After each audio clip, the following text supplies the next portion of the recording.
Being told that there was no cure was the most shocking and surprising news to be told by a health specialist. Don't play with it, don't be dishonest. Hi, my name is Chico and I'm a Fibro warrior. Today I'm going to be sharing with you how to start overcoming fibromyalgia and chronic fatigue syndrome symptoms. Any information that I'm sharing with you today is mainly for educational purposes, and I also share based on my own personal experience.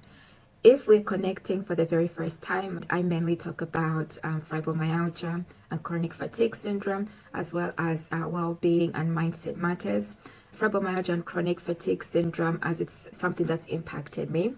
This platform is mainly just to share information which may resonate with you and which you may find helpful. I'm going to be sharing with you 4 areas in my life which helped me to start recovering from the most severe symptoms of fibromyalgia and chronic fatigue syndrome, and which I found helpful on my healing journey. One of the first things that I discovered, and I'll be using my cheat sheet because with fibromyalgia, as some of you may know, it's so easy to forget things and to digress. I have a cheat sheet in front of me to help me remain focused.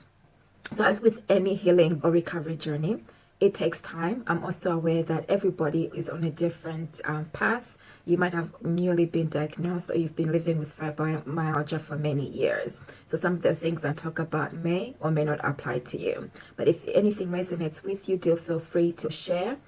Sharing is caring, sharing is loving. The first thing that helped me in my recovery journey, I sought specialist consultants who were providing integrated medical care services. And why this came to mind for me, and I've mentioned in other videos, is that I was looking for ways to heal naturally. The consultant that I ultimately found focused on finding out what could have potentially triggered my symptoms and also how it was affecting me on a day-to-day basis. It was very difficult to come to terms with the news, and I had to reach a point of acceptance. It wasn't immediate, as you may know. When you hear the news in the beginning, it's shocking in any form. If you've got any type of condition, especially like a chronic illness, it is shocking news to come to terms with. Number one, although I've been going in all sorts of directions, was about finding or connecting, where as much as possible, connecting with specialists rather than general practitioners who would be able to assist you to outline means of healing which are catered to your individual needs. And then also looking at integrated services where there's the opportunity to receive rehabilitation services, where then you can start to focus on exercises. Where it's helpful is to find a specialist who, like for instance, physiotherapists or occupational therapists, who can guide you according to your specific needs and abilities to learn what type of exercises to start implementing. And then also talking therapies such as psychotherapists and psychologists who can then help you to then start coming to terms with what it means for you to live with a chronic condition and what you can do on a daily basis within your given environment. It's something that doesn't happen immediately. There could be like anger, there could be that sense of why me? Why is it happening to me? Will I ever overcome this? Or feeling like you've been robbed of something.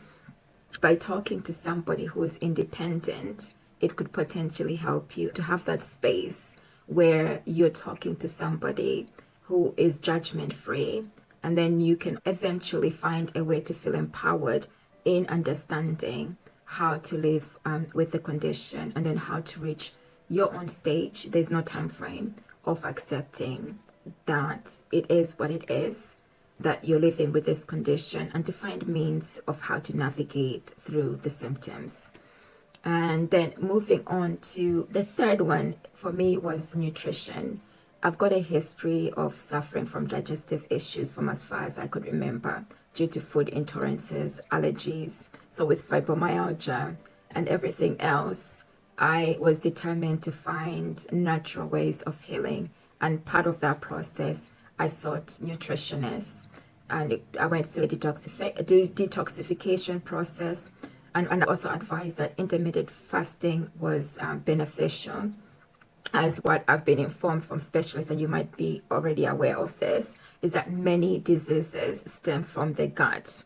So it's essential to specialize in cleansing your gut in order to minimize symptoms such as inflammation or severe chronic pain symptoms and other symptoms. What was the turning point for me through the process of going through detoxification and intermittent fasting, which I also did like my own personal research on. I learned what foods were good for me and which foods weren't good for me in terms of potential triggers. And detoxification helped to cleanse my gut. It minimized inflammation. It minimized the severe symptoms that I was experiencing, which were debilitating to the point that most of the days, months, I don't even know for how long, I was bedbound. My bracelet is falling. It's falling as I'm talking. So I'm like, let me just let go of it and drop it and put it somewhere, as it was distracting me. In terms of detoxification, it was not a standalone thing that I did. I've also, over time, and even from like a very young age, I've always been mindful of certain foods. And for me, with fibromyalgia, what I found was sugary, oily foods, alcoholic drinks, anything that has additives can trigger symptoms. Sugar, it's like somebody has just injected me with something and it goes automatically to my brain, and I experience symptoms such as chronic fatigue instantly. Or if it's alcohol, it might feel like I've had a hangover the same day. These are just like examples that I'm giving you. So it's finding ways to find foods which are potential triggers, so being mindful of the potential triggers and going through a process of minimizing or elimination.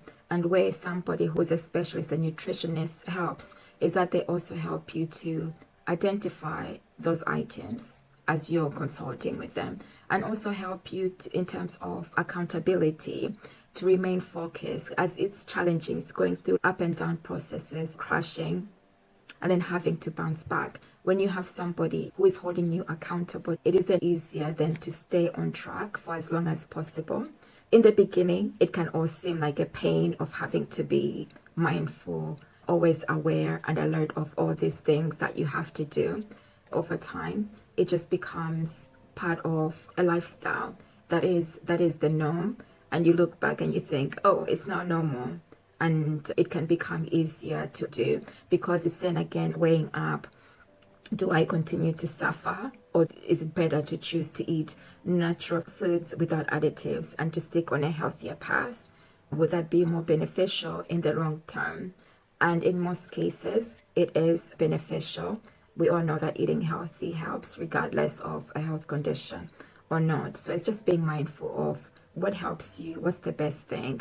There's all sorts of advice out there. That's why specialists like nutritionists can then help you to make something more specific to you.